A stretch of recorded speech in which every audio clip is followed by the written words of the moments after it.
Continuamos con esta entrevista con la ingeniera Francina Hungría. Ella es la presidenta de la fundación que lleva su nombre. Hablemos del tema de la inclusión en el mercado laboral. ¿Qué tan pues asequibles están siendo los puestos de trabajo en el sector privado y también pues en el sector público? Si estamos hablando de instituciones bancarias y todo, bueno, porque hay una tendencia a nivel del mundo. ¿Qué tan aquí, qué tan pues demandante están siendo esas entidades del valioso personal aplicado, inteligente, que tengan algún tipo de discapacidad? Muy tímido. Yo entiendo que a nivel privado ha sido muy tímido. Hay mucha intención y ha habido deseos de avanzar, pero todavía sigue siendo muy ínfima. El empleador, el mayor empleador de personas con discapacidad es el Estado. Y también así está estipulado en la ley que la cuota mínima de contratación sea un 5% en el Estado, un 2% en el sector privado. Ahora bien, ¿a qué se debe esa timidez?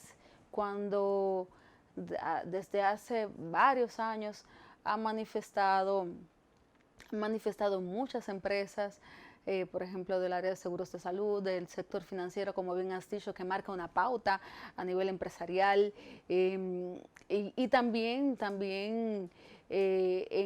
a nivel de industrias. Ha habido una intención, sin embargo, eh, todavía existe mucho desconocimiento sobre lo que es gestión de diversidad. Entonces he escuchado a directivos de recursos humanos decir, ay, es que es difícil contratar a personas con discapacidad. No lo es. No lo es cuando se aplican las medidas adecuadas. Se realizan los ajustes razonables, se contemplan las herramientas operativas que necesita esa persona según su discapacidad y se hace un análisis de las competencias de esa persona, su discapacidad, o sea, su perfil para el puesto al que se le ha designado. Es decir, yo puedo ser todo lo visual que soy porque tengo una memoria visual bastante eficiente, siempre he sido una persona muy visual, sin embargo, yo no puedo trabajarte como community manager o como diseñadora gráfica porque no voy a ser exitosa. Aún con mi lector de pantallas hay mucha labor que es visual. Allí, en esos espacios, entonces una persona con discapacidad auditiva es más eficiente. Pero no es solamente un tema de reconocer que tenemos que formar a los directivos de recursos humanos en gestión de diversidad. Es que también existen brechas educativas que impactan las competencias de las personas con discapacidad. Y ahí, bueno, nosotros estamos trabajando de la mano con el Infotep para que la formación técnico-profesional también sea inclusiva. Y he tenido la dicha de ya haber coincidido varias veces con el director Rafael Santos y la verdad es que me llena de satisfacción poder trabajar con un funcionario con esa empatía. Y sobre todo porque el profesor Santos, eso ha sido su función toda la vida, impartir docencia, la Así es. formación.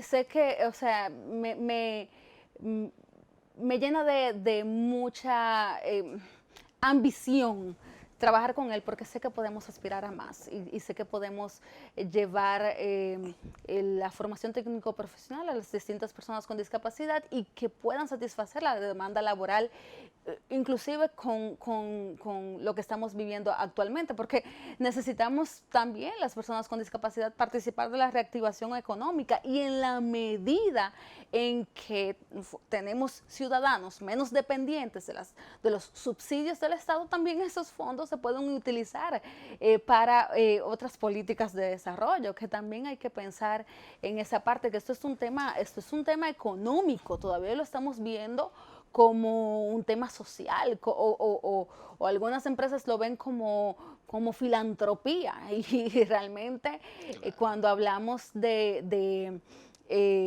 una población de un 12.3% y que su falta de participación impacta también a sus padres, hijos, a sus esposos, sus parejas, quiere decir que cuando hablamos de brindar participación a más de 1 millón de personas con discapacidad, estamos hablando de más de 1 millón de familias que se les brinda la oportunidad de salir de la pobreza y de ser menos dependientes del Estado. Entonces, es un tema de perspectiva plural, de conocimiento en el que hay que profundizar y por supuesto hay algo muy importante que las empresas no están explotando aún.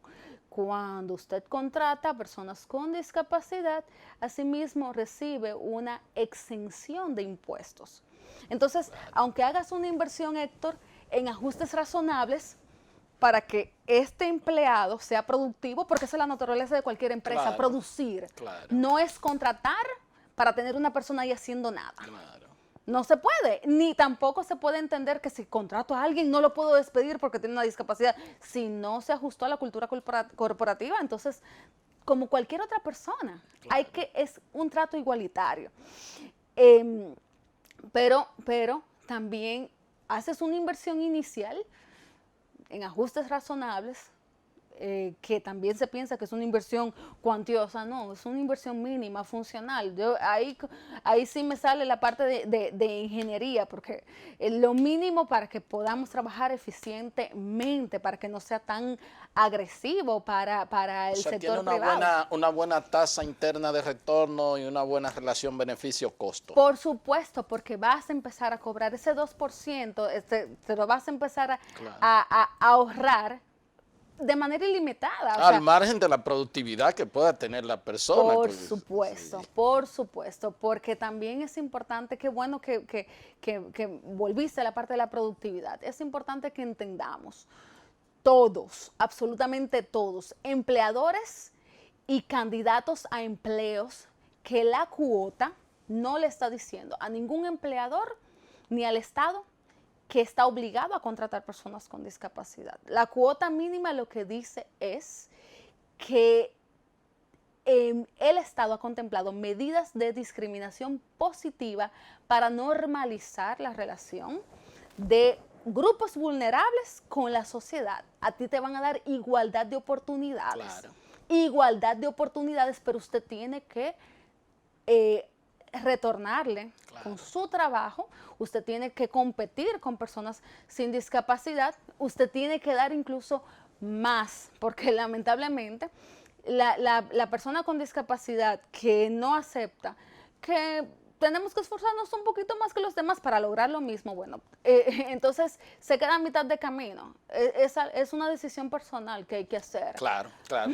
Bueno, ha habido, y volvemos al tema de la pandemia, pues si es conversado con psicólogo, con psiquiatra, todo el estrés que ha creado, que crea en el entorno familiar. Entonces ha habido ciertas pues abusos, agresiones físicas y verbales contra niños, contra ancianos, por supuesto contra las mujeres. No ha tenido informe de si parte de todo este estrés social generalizado que se da en la familia, la parte, los discapacitados también han sido, pues han sufrido algún tipo de agresión, o tienen algún estrés o algo así por el estilo. Es que ahí la pandemia nos ha afectado a todos por igual. Yo te puedo decir, por ejemplo, que al principio, cuando todo esto inició, en los protocolos emitidos, y esto lo leí en un periódico de Estados Unidos, habían algunos estados que decían que en momentos donde hay que priorizar a quién se le da el servicio de salud, que entonces se excluyera a las personas con discapacidad intelectual. y entonces en lo que es una franca discriminación, Claro, ¿verdad? claro. En Y Estados Unidos. en Estados Unidos. Conozco a alguien que trabaja en hospitales en los Estados Unidos y que me ha informado de suicidios que se dieron en el marco de personas que no recibieron sus medicamentos, personas con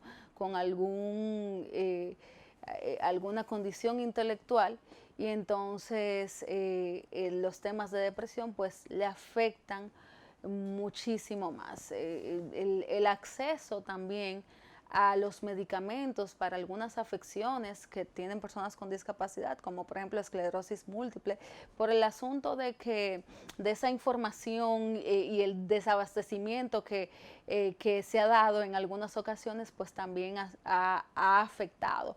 Pero en sentido general, creo que ahí sí que la pandemia ha sido bastante equitativa, creo que nos ha afectado A todos a por todos igual. por igual, así es. Así Bueno, es. por lo menos dentro de los malos, eso por lo menos ahí ha habido equidad. Sí, porque pienso que eso también genera empatía. Eso nos coloca a todos en una posición de falta de confort que Bueno, esta pandemia ha sido, discúlpame, lo más democrática, valga el término, porque aquí, por ejemplo, un millonario que se haya enfermado del coronavirus no ha podido ir a Estados Unidos a tratarse, tiene así que es. tratarse en el país, y bueno, sí, está bien que va a los principales centros privados, pero igual, o sea, ahí le ha dado a todo el mundo por igual, entonces el tema económico no ha sido determinante, se ha muerto por la pandemia, se ha muerto el rico y se ha muerto el pobre. Así es. Entonces, eh, a mí eh,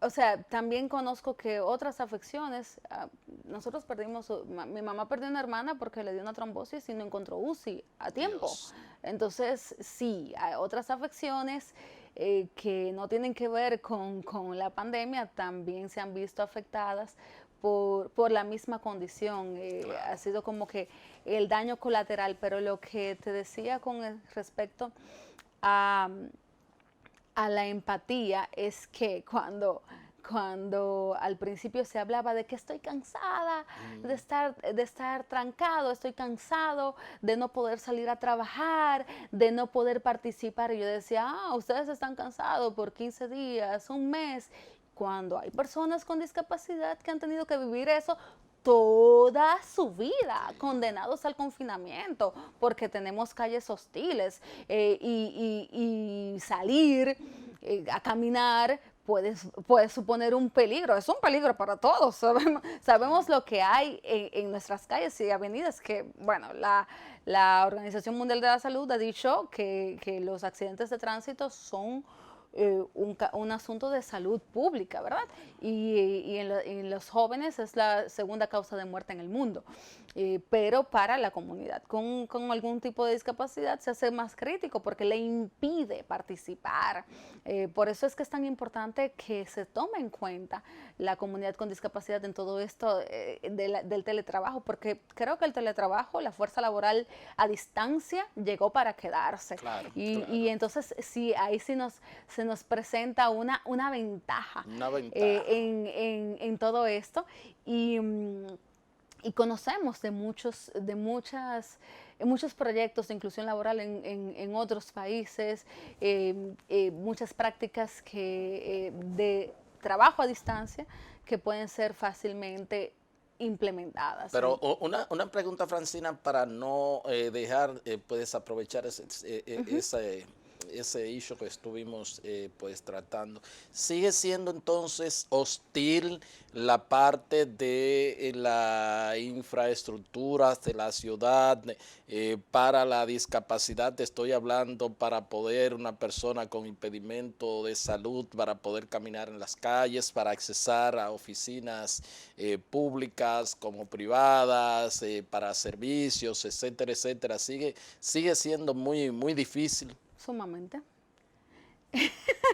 Mira, ahí hay otra ventaja u otra oportunidad que presenta la pandemia. Tú sabes que popularmente el dominicano dice que el que anda a pie no es gente. Sí, Y sabemos que las muertes por accidentes de tránsito generan, o sea, más muertes que los mismos homicidios, Claro. ¿verdad? Aparte de eso, nos hemos detenido a pensar en cuántas personas de los que sobrevivieron con discapacidad se generan cada año. Y Es el gasto. es una pandemia. Y el gasto.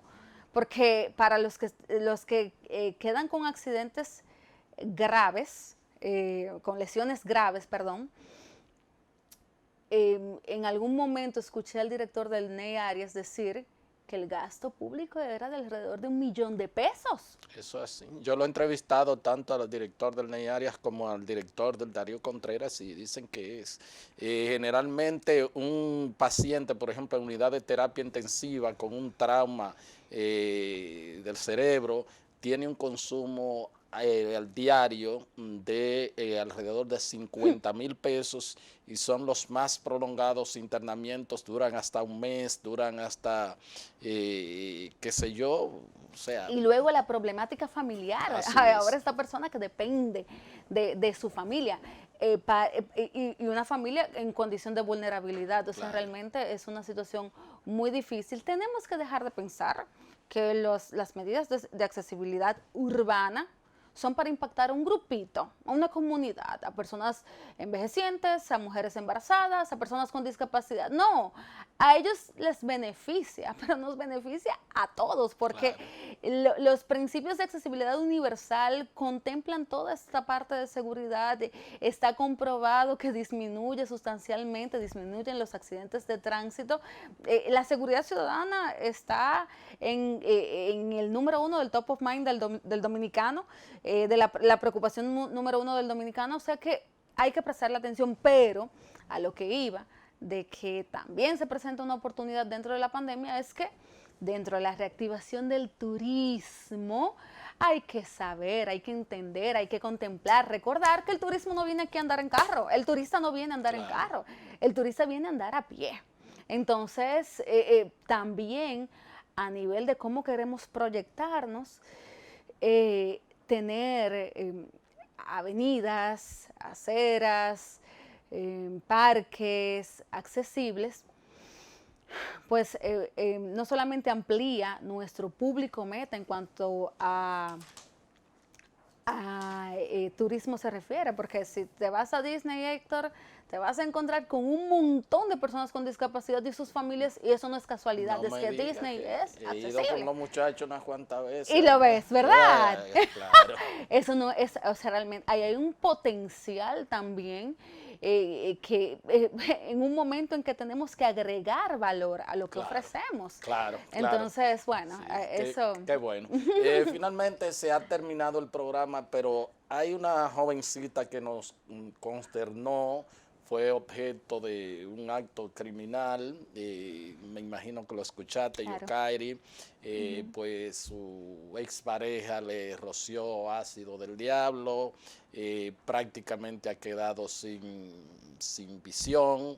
Dice que bueno, necesita tanta cirugía, aunque tiene mucho deseo de seguir, pues echar para adelante.